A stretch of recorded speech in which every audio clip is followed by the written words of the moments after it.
o Anais do Simpósio Internacional de Musicoterapia, organizado pela professora Barbara Hesser, na Universidade de Nova York, de 7 a 11 de junho de 1982. Ela convidou 30 professores de 14 diferentes países. Então, o título oficial, International Symposium on Music Therapy. Título ou subtítulo do evento, Música na Vida do Homem.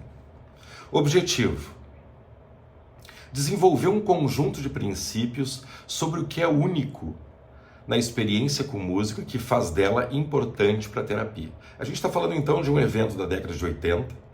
Musicoterapia oficialmente, academicamente, começa em 44 com a Michigan State University. Coordenador, o musicoterapeuta Thayer Gaston, foi professor da Helen Bonney. Não esqueçam que por muito tempo a musicoterapia, entre aspas, se autorizava ou lia os seus achados, muitas vezes, através do conhecimento, da teoria de outras áreas, como da medicina, da psicologia, ok? Então olha o argumento do evento. O campo da musicoterapia precisa de teoria de musicoterapia. Aspectos. 1. Quais os princípios da experiência musical e o que faz dela única para o uso em terapia? Olha que pergunta relevante, 1982. E 2. O que sobre o processo de terapia permite o uso da música? Agora eu quero trazer o pensamento de 3 pessoas que, para mim, são muito inspiradoras, acho que para muitos de vocês também, e que sintetizam parte do resultado dessas reflexões, né? Helen Bonney, abre aspas, nossa profissão acaba por passar por um processo tedioso tentando ser aceita como científica. Posso falar por experiência própria, tendo estudado na década de 60 e praticado por 7 anos em um centro de pesquisa. Saí destes 7 anos convicta que fazer a musicoterapia se encaixar no modelo científico biomédico é o mesmo que colocar um pé de tamanho 39 em um sapato de tamanho 34. Não vai caber. E mesmo que caiba, estará longe de ser confortável. Eu intimamente conheço esse desconforto. E o pensamento de Carol e Clive Robbins, acho muito inspirador. Muito inspiradora essa síntese que esses 2 profissionais e pensadores da musicoterapia fazem sobre o evento de 82. O nosso desejo em participar deste evento é o de poder aprofundar insights sobre as relações experienciais e existenciais entre homem e música. Não esqueçam que o subtítulo do evento é Música na Vida do Homem. Estamos interessados em melhor explorar o que nossas vivências já sugerem. Um paralelismo muito íntimo que existe entre a maneira como a consciência humana e a música se constituem. Aprofundar o entendimento de que os elementos e componentes da música combinam e se interrelacionam no sentido de produzir efeitos correspondentes diretos sobre o estado, o conteúdo e a atividade da psique humana. Nosso ponto de vista é o de que uma musicoterapia genuinamente musical tem uma significativa contribuição a fazer sobre a compreensão do potencial da música na vida do homem. Não à toa, a idealizadora desse evento, coordenadora da formação em musicoterapia da Universidade de Nova York, trouxe a Nordorf Robbins para perto, trouxe o Clive Robbins. Eu lembro que o Paul Nordorf faleceu em 77. Barbara Hesser traz a clínica Nordorf Robbins para junto da NYU. 2, uma vez eu cheguei na NYU, perguntei sobre a Barbara Hesser, ela estava numa reunião. E nessas reuniões, muitas vezes, a tentativa dos superiores dela era mover a musicoterapia do departamento de música para outro departamento, por exemplo, para o de psicologia. Ela não abria mão que o departamento de musicoterapia fosse sempre conectado com o departamento de música da NYU. Então, não à toa, eu sublinho sempre a importância desse evento na história da musicoterapia mundial. Me considero fruto, sou a terceira geração de musicoterapeutas do mundo, me considero muito fruto desse argumento, desse evento, muito dessas falas da Helen Bonney, Carol e Clive Robbins, e não tenho dúvida que, como parte do que eu já contribuo na minha carreira, que é a criação do modelo de musicoterapia músico-centrada, também é fruto dessas inquietações que a Bárbara trouxe em 82. Beijo. Fala, galera. Outra preciosidade da biblioteca do ICD é esse livro aqui. Tratado de Musicoterapia, essa é a versão de 82, espanhola. O livro original, o título original é Music in Therapy, do Thayer Gaston. Apelido do Thayer Gaston, o pai da musicoterapia, porque esse eu já comentei, ele foi o fundador do curso da Michigan State University em 44, quando oficializa então no mundo a formação acadêmica em musicoterapia. O primeiro namoro com a musicoterapia acadêmico tinha acontecido em 1919, na Columbia University, em Nova York. Mas ali não surgiu o curso acadêmico de formação, surgiu na Michigan State e foi onde a Helen Bonney estudou. Foi aluna do Thayer Gaston. Sobre isso, comentários da Helen Bonney, sobre o mentor, como ela diz, Thayer Gaston, eu faço amanhã, tá? Mas desse livro, olha que interessante, né? Então, o título original é Música em Terapia, de 68. Foi dividido em 10 partes, abre com fundamentos, musicoterapia para crianças e adultos com deficiência mental, reabilitação, problemas de conduta, geriatria, psicodança, fala já de desenvolvimento da musicoterapia na comunidade, inclui subcapítulo chamado O Centro de Musicoterapia Comunitária, com Florence Tyson, da NYU, e utilização clínica da música em comunidade. E também encerra com pesquisa. Ou seja, um livro que abrange bastante coisa, bastante assunto, bastante tópico, que a gente trata hoje de maneira contemporânea, né? O livro contou com 59 colaboradores, estou falando de 68, entre eles o Paul Nordhoff e o Clive Robbins. Porém, bem curioso, não apresenta o Paul e o Clive como musicoterapeutas, e sim como instrutores auxiliares do Departamento de Psiquiatria da Universidade da Pensilvânia, Filadélfia. Desses 59 colaboradores, 5 foram psiquiatras, um músico, um pedagogo, um psicólogo. Aí ele não colocou Paul e Clive como musicoterapeutas, o restante todos musicoterapeutas, o que eu acho algo muito interessante, né? Importante. Por isso que eu chamo de preciosidade, é um livro antigo da nossa origem, mas muito fundamental, me parece, para a gente realmente entender esse ponto de partida, né? E olha que interessante, no prólogo, o E. Thayer Gaston escreve: as afirmações de psiquiatras, psicólogos e clínicos deixam poucas dúvidas acerca da grande importância que música possui como meio para desenvolver ou fazer surgir a autonomia. Ainda a musicoterapia, como eu digo várias vezes, né, pedindo autorização para áreas de conhecimento que não a própria musicoterapia, né? E quero lembrar, vamos unindo o Tratado de Musicoterapia de 68 com as inquietações, os argumentos da Barbara Hesser para o simpósio de 82. A teoria da musicoterapia tem que vir da musicoterapia.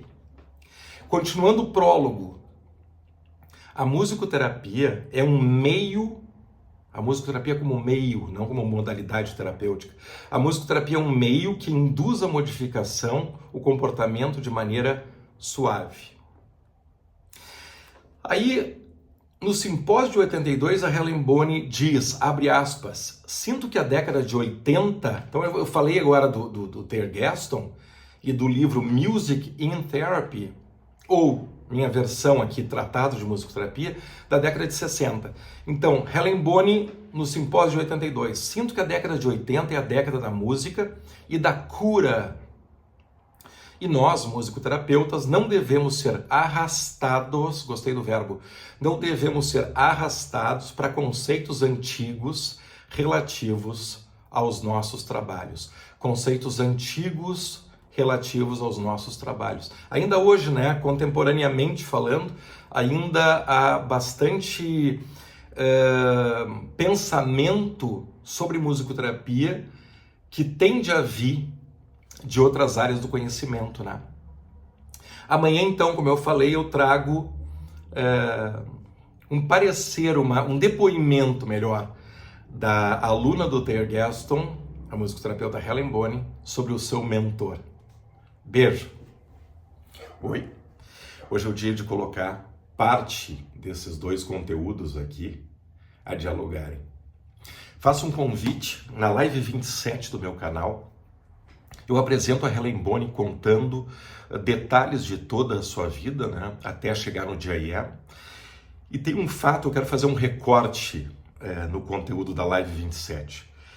Ela teve uma experiência chamada Peak Experience, ou experiência culminante, na década de 40. E lembrem que a musicoterapia, então, oficialmente inicia com Thayer Gaston, né, academicamente em 44.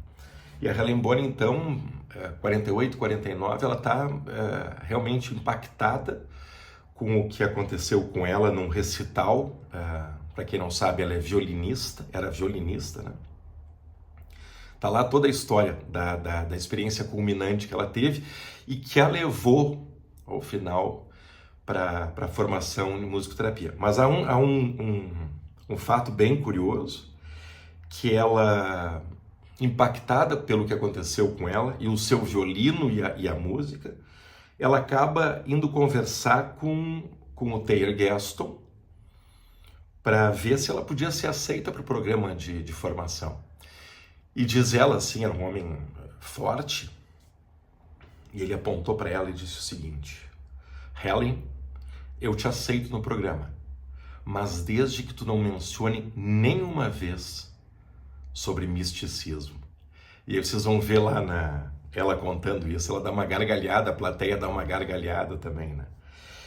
Mas se a gente só vê esses recortes aí que está a delicadeza, né? A gente vê esses recortes, a gente pode ter talvez uma má impressão, tirar o Thayer Gaston como dar menos valor para o pioneirismo dele, ou tirá-lo somente como talvez um homem rígido, né? E muito narrow-minded, né? Muito obtuso, mas não era o caso, assim.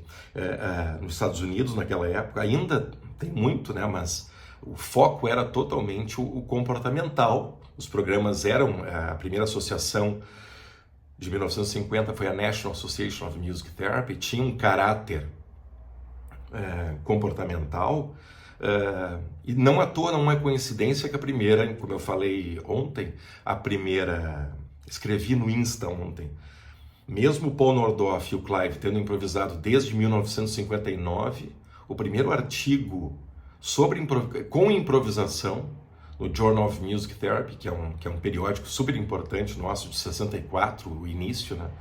Só foi publicado em 88. Então tem essa questão, né, de ir abrindo frente no status quo, né, no estado das coisas.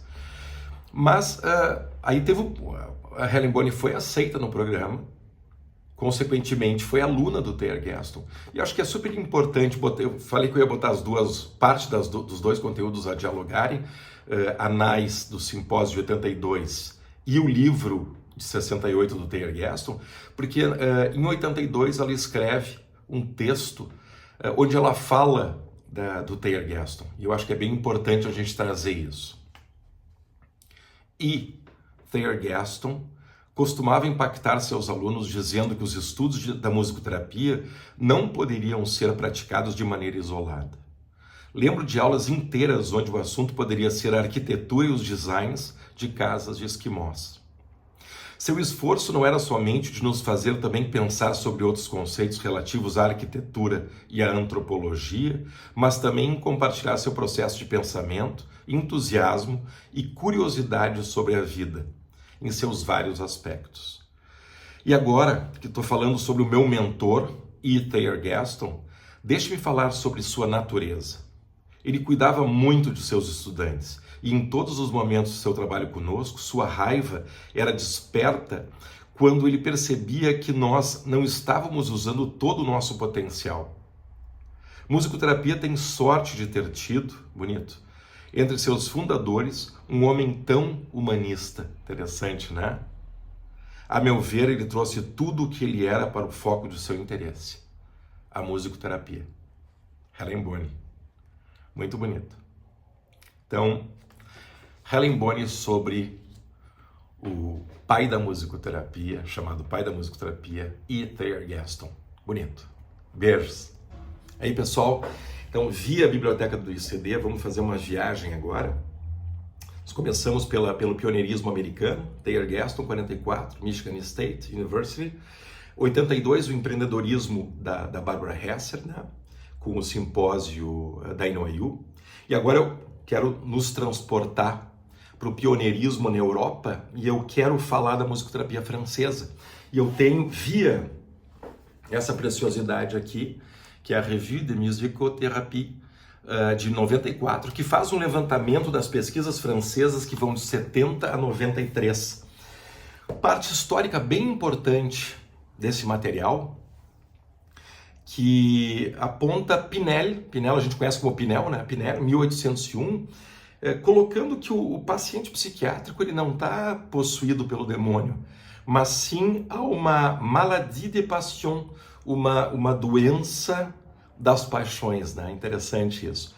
E nessa época, exatamente na Salpêtrière, quem não conhece, Salpêtrière é um hospital que foi muito importante para o Freud, para o início do Freud. Psicanálise muito importante, muito influente no desenvolvimento da musicoterapia francesa. Então, na Salpêtrière, começou já o que eles chamam de musicoterapia, mas muito por orquestras tocando, havia produção musical já, ok? 72, esse livro aqui, também chega a estar com as páginas amarelas, né? Tomatis. Esse cara aqui, bem importante, década de 80, Harveiller. E olha o título, De Musicothérapie, as musicoterapias, né? Ou musicoterapias. Nessa época, então, a gente tem 80, né? Eu quero trazer, e aí o que estava acontecendo aqui com a gente? Na Europa também, Noruega, esse livro eu acho bem importante, Caminhos, plural, da musicoterapia, do Evan Rood. Tá? E aqui o Caminhos da Musicoterapia de 1990. E quando eu comecei em janeiro de 91.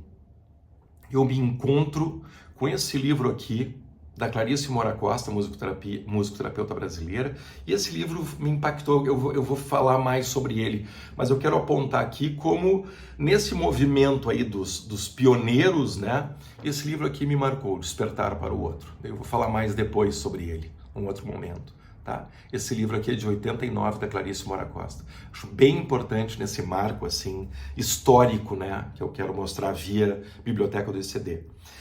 Da musicoterapia francesa, daí contemporânea, vindo dessa história, tem uma autora que me marca muito. Eu não sei se você sabe, mas eu me preparei. Enquanto eu estava fazendo a especialização no Rio, eu estava em dúvida se eu continuaria via mestrado na Sorbonne com essa pessoa, com essa musicoterapeuta, ou eu iria para Nova York, né?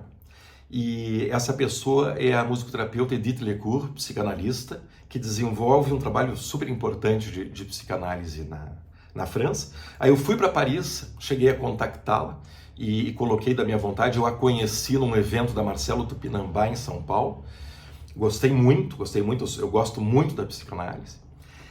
Decidi depois não ir para Paris e ir para Nova York, porque justamente já acontecia na minha clínica esses movimentos. Vocês conhecem a história, por exemplo, do Gabriel, da Linda, onde eu não via, eu já percebia que a música não era meio, né? Então, a elaboração, eu trabalhava com muitos pacientes que não falavam e eu via desenvolvimento, eu via elaboração de conteúdo, logo, a palavra não era fundamental em dinâmica musicoterapêutica para elaboração, então decidi que não era a França o meu caminho, e sim a Universidade de Nova York, entre outras, né, pela Barbara Hesser, e a sua antevisão acerca da singularidade da identidade do musicoterapeuta e da musicoterapia via exploração musical e psique, né?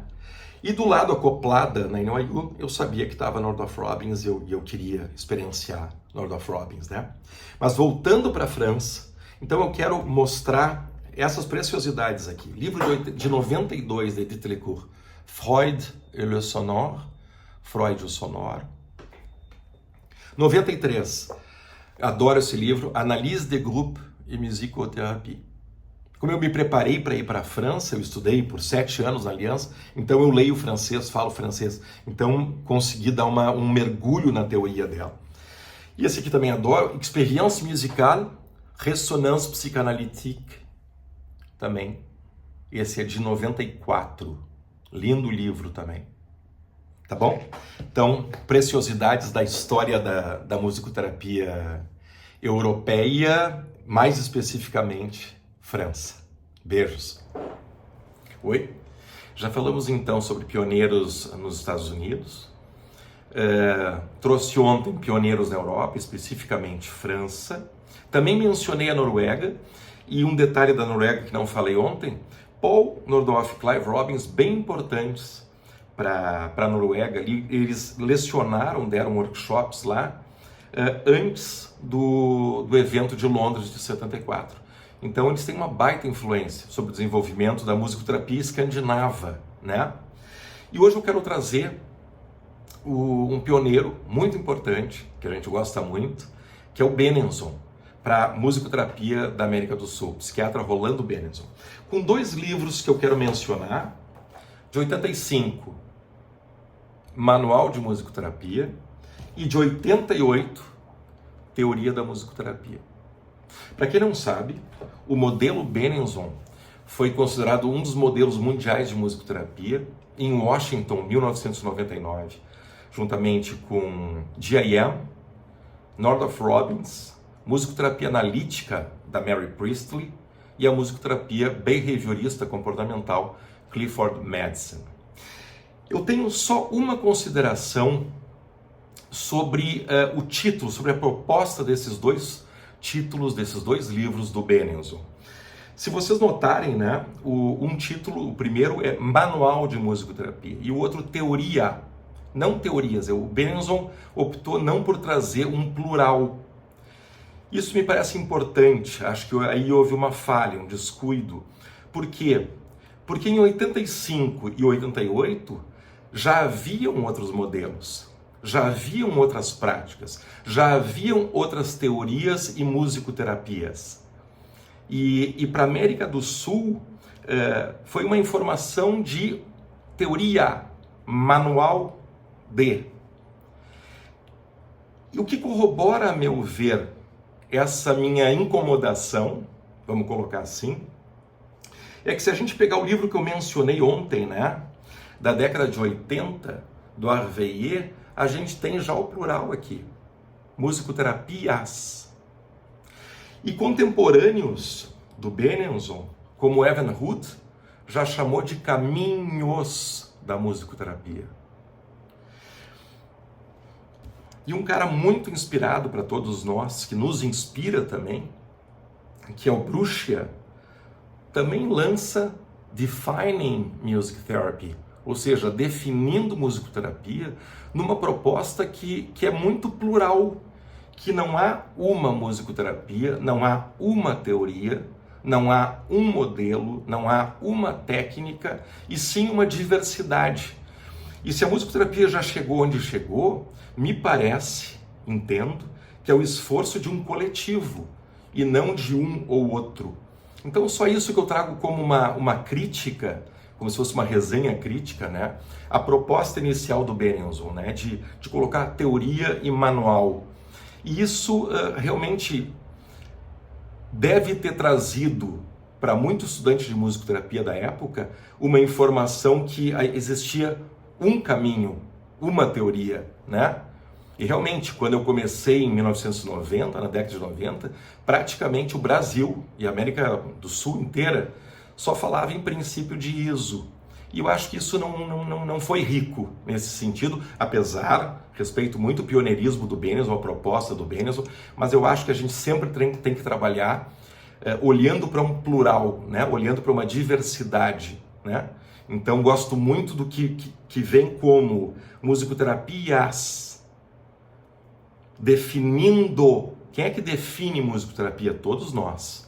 A minha prática define, a prática do meu colega na França define, a prática do meu colega na Argentina define, a prática do meu colega norueguês define, a gente está definindo juntos. Então não existe uma teoria, como dentro também da musicoterapia musicocentrada, a gente fala em musicoterapias musicocentradas. Né? Não sou só eu que penso sobre prática musicocentrada. Eu não posso, por uma responsabilidade, dizer que só existe uma maneira de se pensar uma orientação musicocentrada dentro da musicoterapia. Então essa é só essa minha ressalva, mas aplaudo aqui toda a importância, todo o estímulo que o Benenson deu para o desenvolvimento da musicoterapia latino-americana e mundial. Né? Beijo.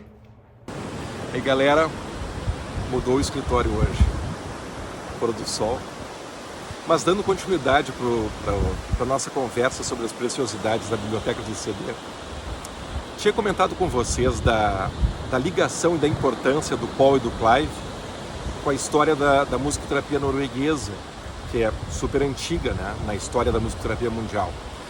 Tive a sorte de conhecer e me dar muito bem com um dos 4 noruegueses que fizeram parte, simplesmente foram 4 dos 15 alunos do curso de 74 do Paul, que originou Talks on Music, que originou Healing Heritage, que então lançaram, o Paul lançou 18 aulas, e dessas 18 aulas, 11 já estão traduzidas e pensadas ali no meu canal do YouTube. Tive a sorte de conhecer e me dar muito bem com um dos noruegueses, um dos 4 noruegueses, alunos do Paul e do curso, o Tom Ness. Como eu comentei com você sobre a história da musicoterapia norueguesa, eu escrevi para ele e ele prontamente me respondeu. Então eu quero dividir com vocês esse artigo também, esses artigos que ele me passou, também agora já fazem parte do acervo da biblioteca, né? Então vamos pensar assim, de 68 a 73, uma influência muito direta de Paul e Clive na musicoterapia norueguesa e escandinava. 74 vocês já sabem, então, o Paul e o Clive, mas muito a musicalidade do Paul, né, sendo trabalhada, sendo lecionada em Londres em 74. Repito, 4 noruegueses fizeram parte desse curso. E aí eu não sei se é claro para vocês, mas em 74 o Paul e Clive se separam. Clive conhece a Carol Robbins e começa uma jornada de trabalho com ela. Entre outras, eles desenvolvem um trabalho com surdos, um trabalho muito bacana. E o Paul, de tempos em tempos, visitava a Noruega ainda, com palestras. Em 76, ele faz uma visita e pede para que não seja uma visita de trabalho, e sim de convívio com os amigos de lá. O Tom escreve dizendo que teve uma sensação muito clara de que teria sido uma despedida. E em 77, então, o Paul vem a falecer. O convívio do Clive com a Noruega continua íntimo. Em 2007, o Clive completa 80 anos. O Clive é de 1927, o Paul é de 1909. E aí o Clive é muito homenageado na Noruega. Nessa festa estava presente também o Evan Ruud, e recebe uma placa da Noruega agradecendo toda a ajuda que ele deu ao longo de todos esses anos, né? Pouco a pouco, isso foi em 2007, 4 anos antes do falecimento dele. Mas perto, ele já estava com a saúde debilitada e ele ainda vai para a Noruega. E ele queria muito conhecer os fiordes noruegueses e tal. E aí o Tom o leva e acho muito emocionante, assim. E tem uma foto que... Aí depois eu posto uma foto do Clive no carro, assim. E que o Tom comenta que foi a última foto antes de ele vir a falecer, né? Então tá aí a baita influência realmente, e com as datas, de Paul Nordorf e Clive Robbins na história da musicoterapia norueguesa, escandinava e mundial. Beijos desse pôr do sol lindo aqui. Beijão.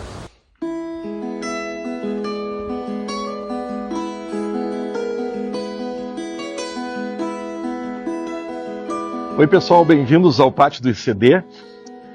Hoje eu quero trazer mais uma preciosidade aqui da biblioteca, que é o livro de 89 da Clarice Moura Costa.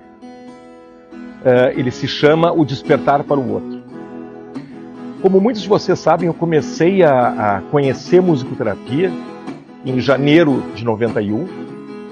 Em março do mesmo ano eu comecei a experienciar um trabalho de grupo com adolescentes com autismo. E foi nesse ano que eu conheci esse livro. E ao final, assim, capítulo 7, eu me encontro com uma frase, um pensamento dela, que eu acho super importante, me impactou. No capítulo chamado Perspectivas, diz ela: olhando o passado da musicoterapia, esta se apresenta eternamente criança, ensaiando seus primeiros passos. Qual bela adormecida e despertada inúmeras vezes pelo príncipe da esperança, e volta novamente ao sono, pelo poder da bruxa do desencanto, percorrendo os séculos sem amadurecer nem acumular experiência. O século XX vê mais um despertar da musicoterapia e suas tentativas de se firmar e sair caminhando. Bonito, isso me impactou. Década de 90, uma década que a gente estava, vou colocar assim, América Latina, conversando muito nos nossos congressos sobre a identidade da profissão, a identidade do musicoterapeuta. E hoje, né, 2025, eu considero que a musicoterapia músico-centrada, modelo brasileiro que eu criei em 2001, eu considero como um dos beijos dados na Bela Adormecida. Não o único, mas um dos beijos dados na Bela Adormecida, e que contribuiu e contribui não só para o despertar dessa linda profissão da gente, como também para o crescimento e cada vez maior amadurecimento da profissão. Valeu, Clarice, livro impactante, livro marcante, homenagem para ti e para a obra O Despertar para o Outro, de 89. Viva a musicoterapia brasileira! Beijão!